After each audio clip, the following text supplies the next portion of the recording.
Good morning. Today I'm pleased to be joined by Secretary of Public Safety Eddie Buffalo, Secretary of Transportation Joey Hopkins, Colonel Freddie Johnson with the State Highway Patrol, Major General Todd Hunt of the North Carolina National Guard, and Emergency Management Director Will Ray. Thank all of you for watching as we share the latest updates on Hurricane Erin. Hurricane Erin is currently a Category 2 hurricane that will likely strengthen over the course of the day today. The storm remains dangerous and is already impacting lots of people here in North Carolina. Folks on the coast need to take care.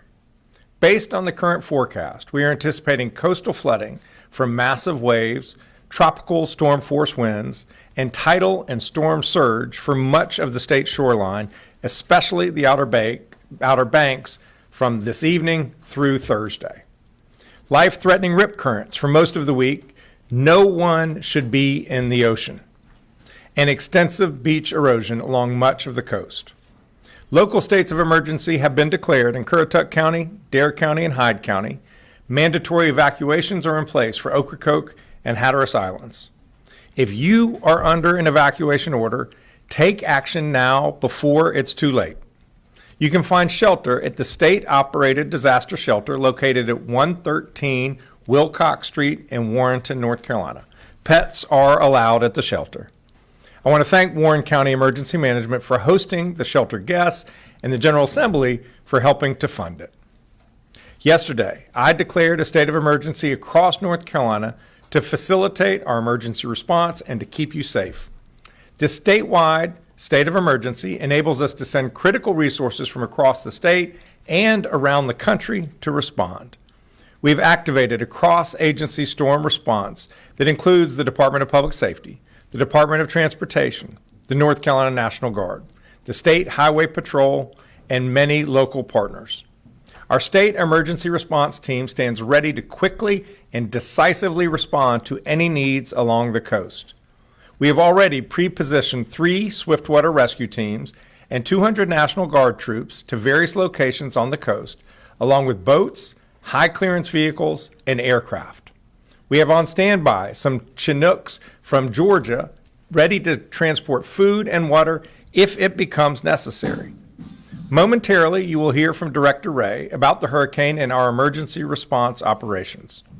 Right now, I want to emphasize the importance of taking this storm seriously because it's a serious storm and conditions can deteriorate quickly. Please take these steps to ensure your safety. First, stay informed. Follow reputable sources of information like the National Weather Service and local media so you know the latest about the storm risks. I strongly encourage you to register online right now for emergency text and phone alerts from your county emergency management agency. Second, get your disaster kit ready. Think about what you would need after a major storm. Things like enough food, water, and supplies for 3 to 5 days for each person and pet in your household, a flashlight and fresh batteries, a battery-operated radio. Next, have a plan. In case you have to evacuate, build a go bag of cash, prescriptions, phone chargers, and important documents like insurance policies and other personal and financial records. Take photos of whatever you own that is valuable in case it gets destroyed. Know your evacuation plan and how to connect with your family after the storm. Write down their phone numbers on a piece of paper if you have not memorized them. Visit knowyourzone.nc.gov for more information. And finally, do not drive through flood waters. Too many people have died driving into flooded roadways. Don't do it. You do not know how deep the water is or how fast it is running. So please, don't drown, turn around. We do not want you to become a casualty of Hurricane Erin. With ocean overwash, we anticipate impacts to our roadways, especially NC Highway 12. For the most up-to-date roadway information, visit drivenc.gov. For more information about the storm, preparations, evacuation orders, open shelters, or other important tips, visit readync.gov/Erin. Our American Sign Language interpreters today are Mark Lineberger and Stephen Holland. Behind the scenes, our Spanish language interpreters are Jackie Matevier and Yasmin Palizzi. At this time, I'll turn it over to Director Will Ray. Thank you, Governor, and good morning, everyone. Erin remains a dangerous hurricane, but as the Governor mentioned, the storm is forecast to remain offshore. While it may fluctuate in strength over the next day or so, Erin will remain a hurricane while making its closest approach to North Carolina late today and into tomorrow. The system is expected to turn northward today and then northeastward tomorrow, gaining forward speed while moving away from North Carolina. A tropical storm warning is now in effect from Beaufort Inlet north to Duck, and a storm surge warning is now in effect from Cape Lookout to Duck. If you've been asked to evacuate, please do so now, before conditions deteriorate and roads become impassable. Do not drive around barricades and do not drive through flooded waters. You cannot judge the depth or speed of floodwaters from inside your vehicle. I want to remind everyone, regardless of the track of the center of the storm, dangerous conditions can be felt far from the eye, especially with a system as large as Erin. Regardless of her track, moderate to locally significant impacts are expected along our coast and expected to peak today and into tomorrow. Extremely large, dangerous waves forecasted around 20 feet in height, along with storm surge of 2 to 4 feet on top of the surf, will likely impact the dunes along portions of the North Carolina coast, especially east and southeast facing beaches and the Outer Banks. Numerous roadways will likely become impassable, especially on Highway 12, as the Governor mentioned, and in communities on the barrier islands. This will be a longer duration event, with coastal flooding expected over several high tide cycles. We will see rain bands trailing Erin that will also impact the area, already saturated soils across the area, which could lead to extended impacts. Please be sure to have multiple ways to receive weather alerts, especially during the overnight hours. You need to be informed by receiving information from reputable sources of information and have a plan to protect yourself and your family. Hurricane Erin is already creating extremely dangerous and life-threatening rip currents for all of the North Carolina coast that will linger through the week. We've seen a high number of rescues along the coast, and you should avoid swimming anywhere on the North Carolina coast right now.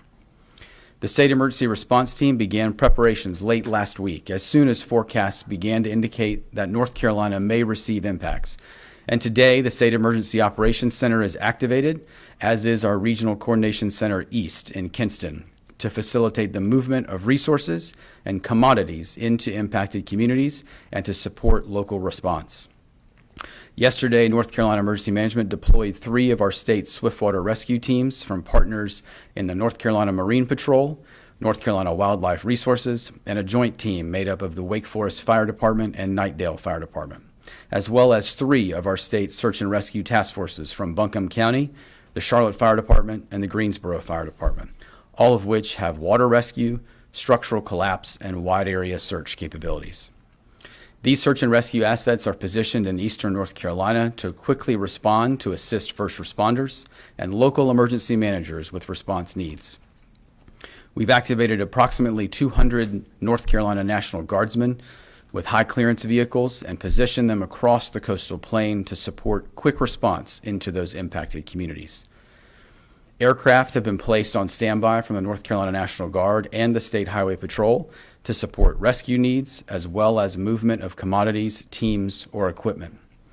With the potential for roadways to be impassable for multiple days, we are also activating the additional heavy lift aircraft that the Governor mentioned from neighboring states to support large-scale movement as a contingency plan.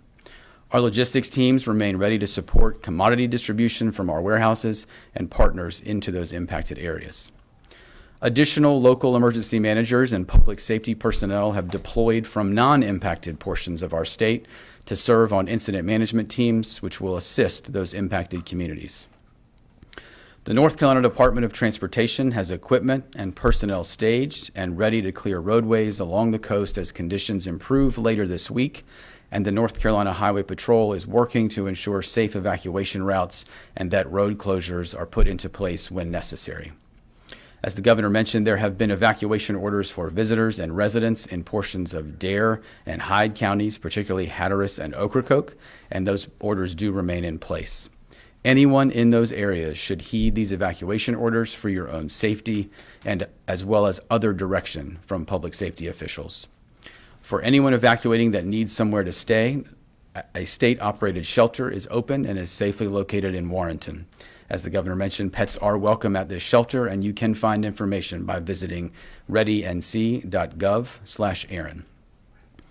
Finally, I want to mention that while all eyes are on Erin and its impacts to our coast and those communities, North Carolina emergency management personnel and our local emergency management partners remain also focused on facilitating recovery efforts across Western North Carolina. The Joint Recovery Office remains open in Asheville without interruption, as are the multi-agency recovery centers, which have served over 6,800 Helene survivors to date. Areas in our central part of the state have also recently experienced impacts from Tropical Storm Chantal, and those disaster recovery centers remain open in local communities that were impacted. State individual assistance is available to those Chantal survivors while we await a decision from the federal government on North Carolina's request for a major disaster declaration for public assistance, which would provide additional recovery resources to those impacted communities and our state. Please remain informed and have a plan to protect yourself today, tonight, and tomorrow if you are along our coast. I continue to be incredibly proud of the partnerships of our state emergency response team, public sector, private sector, nonprofits, and volunteer agencies at all levels, working together to support the 10.8 million North Carolinians we all serve. Together, we are stronger and more resilient. Thank you, Governor. At this time, happy to take questions from the room to any of the participants on the stage. Please just go to either side to ask your question. Thanks, Governor. Laura Leslie with WRAL. We reported yesterday that we're still waiting for hundreds of millions of dollars, I gather, from aid from FEMA. Can you talk about whether that's going to impact our ability to respond to Erin? And, has the federal government been a good partner in getting ready for this hurricane season? Well, I want to acknowledge and express my appreciation to FEMA and the Department of Homeland Security. Yesterday, we got word that about $85 million of the previously approved projects, that reimbursement will be released. We have not yet received the money, but every indication is that those funds will be coming shortly. Now, we still have $100 million in other projects that are due for reimbursement, and it creates real financial strain, especially for the local governments, but also the state. And so we will continue to work with our federal partners to make sure that the reimbursements are processed as quickly as possible.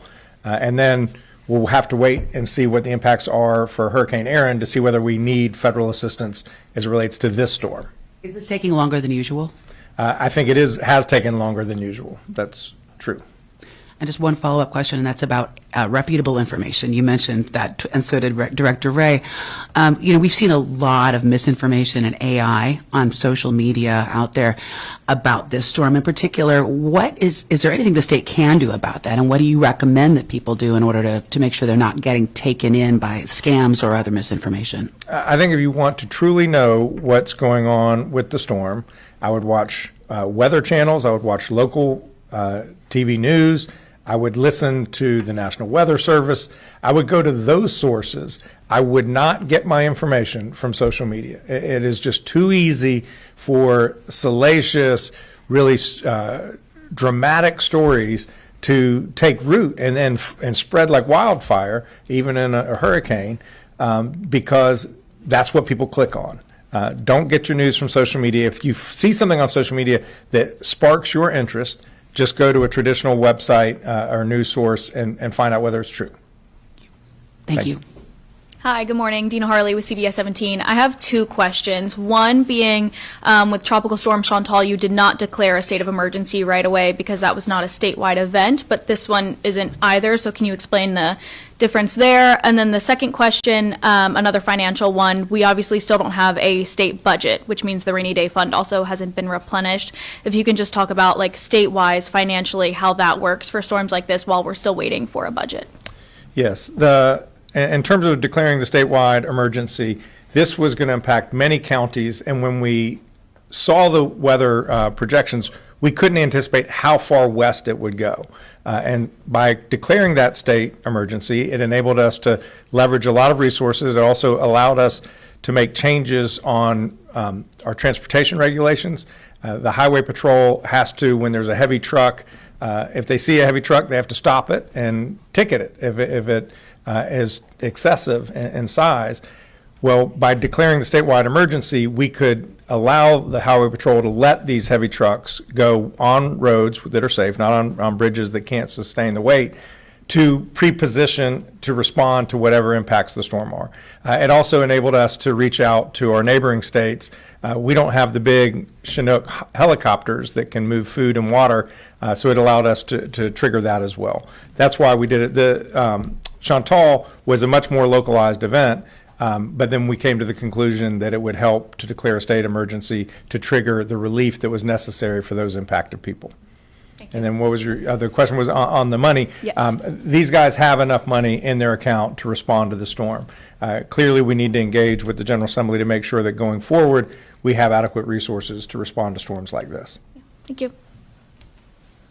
Hi, Brandon Kingdollar from NC Newsline. I wanted to ask whether what you'd heard from the federal government so far in preparing for Hurricane Erin. Have you gotten any indication that you'll get maybe more cooperation from them than with other storms? In terms of the federal response, the nature of this storm is such that we haven't needed to call upon those resources to respond to the immediate aftermath of the storm. I'll have the director come forward and talk about his conversations with the Coast Guard and the EPA and others.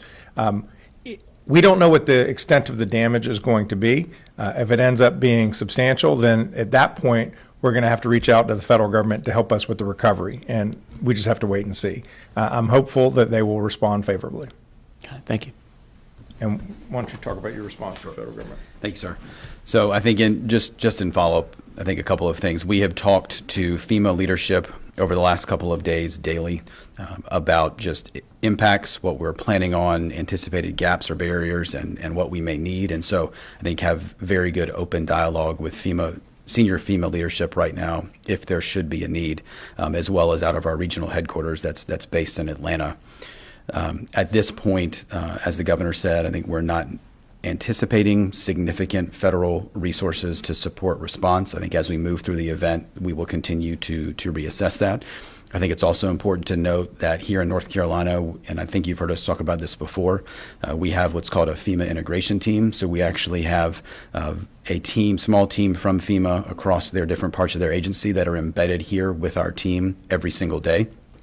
We work alongside with them, so they are here daily working with us. We also have some specialists from the National Hurricane Center that are also embedded with our weather team day to day.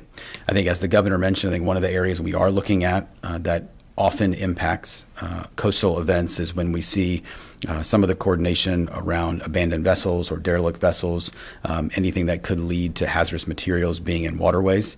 And those are conversations we've been having over the course of this week with the various federal agencies, so EPA, U.S. Army Corps of Engineers, Coast Guard, on how we, one, support life safety missions in those impacted areas, but also have the right federal resources postured should we need it to deal with some of the infrastructure impacts there. Thanks, Will. Or the Governor, Dwan Hogard, WTVD. First things, after the response of Helene, and even now how folks there in the western part of the state are still recovering right now, what lessons have you learned from that major event, and how are you applying it to Hurricane Erin? And then secondly, I know you guys are having those conversations at the federal level. A lot of folks in the western part of the state were probably expecting something a little bit more, maybe from a state and federal level. How confident are you that the state will get what it needs from the federal government if you have to make that phone call? Yeah, we've had healthy working relationships with the federal government over these past 11 months since Hurricane Helene swept through western North Carolina. In terms of the extent of federal support, it has not met the need. If you aggregate all of the different types of federal relief we've gotten, whether it was through FEMA or the U.S. Department of Transportation or the Army Corps of Engineer or whatever Small Business Administration, we're at about 8% of the overall damages, which was $60 billion. So we're grateful for every dollar that we get. But when you look at historically other major storms, the average is in the 40% range. Some storms got upwards of 70% of the overall damage in support from the federal government. So the federal government has not met the moment. We're going to continue to make our case to our congressional delegation and to the administration to urge them to support Western North Carolina to the degree that is necessary. In terms of what lessons that are learned from that relationship to the east, we just have to wait and see what the extent of the damage is and whether it has any impacts on our ongoing ability to get the support we need from the federal government. I think these folks, they know how to respond to a storm. They know how to analyze the type of storm that's coming. They know what assets to pre-position. There are 4 different sites in eastern North Carolina where there are National Guard troops. There are the swift water rescue teams from other local government agencies and from state agencies that Will referenced. And so I have every confidence that they know what they need to do in order to respond to what's going to happen this week in eastern North Carolina. Are you expecting anything different from the federal government? It remains to be seen. I mean, we've gotten good response from our congressional delegation. They've been helpful at every step of the way. We now are at the next stage, which is we need a lot of help for Western North Carolina, and we hope that that funding will come. Thank you. Well, Hey, Governor Will Doran from WRAL. You spoke about the concerns with Highway 12. Director Ray spoke about that as well. And I don't know how many hundreds of millions of dollars the state has spent on that one specific road in recent years. But are there broader conversations that we need to be having about the viability of those roads or other coastal roads so that there isn't as much damage every single time we get a hurricane coming through? yeah, well, we'll just obviously have to wait and see what the extent of the damage is with this storm. Look, people love our Outer Banks. It's a national treasure, and you need to be able to get to them. We have ferries that take us to the islands, but this is an important road for North Carolina. There's so much so many people live there. There's so much tourism dollars that goes on that road. It is an important asset to the state, and then we need to do everything we can to protect and preserve it. And I'll see if Secretary Hopkins wants to add any words on NC-12. Yeah, thank you, Governor. First of all, I would agree. NC-12 is the interstate of the Outer Banks, and it's important that we keep it viable. We keep it where the goods, commodities, the tourists, and the residents can use it. Longer term, we are doing a number of studies, working with some the institutions, the educational institutions in the state, and also the local governments, looking at our assets out there and what we need to do as far as potentially making it more resilient, potentially relocating to a higher area and what we can do there. And there'll be ongoing studies as we move through, not just with NC-12, but also our ferry assets out at Ocracoke and Hatteras and other points on the Outer Banks. Thanks, George. Hey, Governor Patrick Thomas with Spectrum News 1. You touched a lot on evacuations, and I'm curious as to how much these evacuation mandates are sort of out of abundance of caution because of what has been learned from previous storms, from Chantal, Helene, up until now. Yeah, well, when there is a major storm, when there is flooding, there is great risk of death. And what we don't want is for people to die. And the local governments were the ones who declared the evacuation orders. They know their community, their geography, their evacuation routes the best. So we are supportive of those orders. We're going to do everything in our power to keep people safe. If you are on one of the 2 islands, Hatteras or Ocracoke, and can get off still, the ferries I think are running for another hour or 2, we urge you to do that. And if you have not evacuated, make sure you batten down the hatches. And Governor, as a follow-up, what is your real level of confidence that FEMA will answer the call for what has already happened with Helene, but also because of what happened in Kirk County, Texas, and the slow response, that if anything does come of this with Hurricane Erin, they'd be able to help the state of North Carolina? Clearly, there's a lot of turmoil or consternation in Washington about what to do with FEMA. I mean, the president initially declared he wanted to get rid of FEMA. He's created a FEMA review council. I think the latest indication is that they're going to keep and reform FEMA. That is an outcome that I heartily embrace. There are things we can do that will help FEMA serve our people better. But we absolutely need the partnership of the federal government. These storms, this one appears to be localizing on North Carolina, but many of the storms hit an entire region. The scale of these storms are massive, $60 billion in western North Carolina from Hurricane Erin. Those kind of resources don't exist in western North Carolina to respond. Heck, our state 2-year budget is $66 billion. So essentially, we would have to forego the entire 2-year budget just to get western North Carolina back to where it was before. The only institution that has the kind of resources and the expertise on a regional level to respond is the federal government. That is why it is essential that we keep and improve FEMA on a going forward basis. We will continue to engage our federal partners to have a constructive, positive relationship to make sure that the people of western North Carolina, the people of eastern North Carolina, the coast, the people in central, we have a public assistance request before FEMA as it relates to Chantal right now.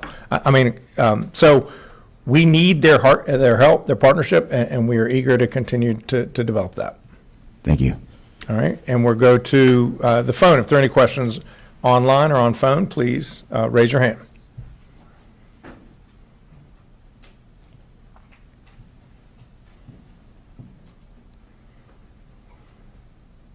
Zachary Turner, you raise your hand. Please unmute yourself and ask your question.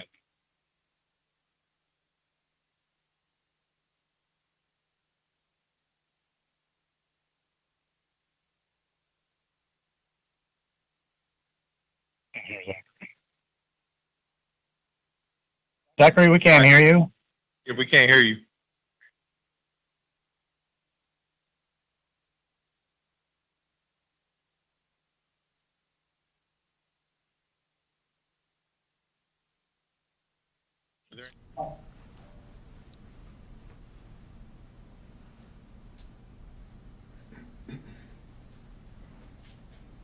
All right. Thank you all for being here.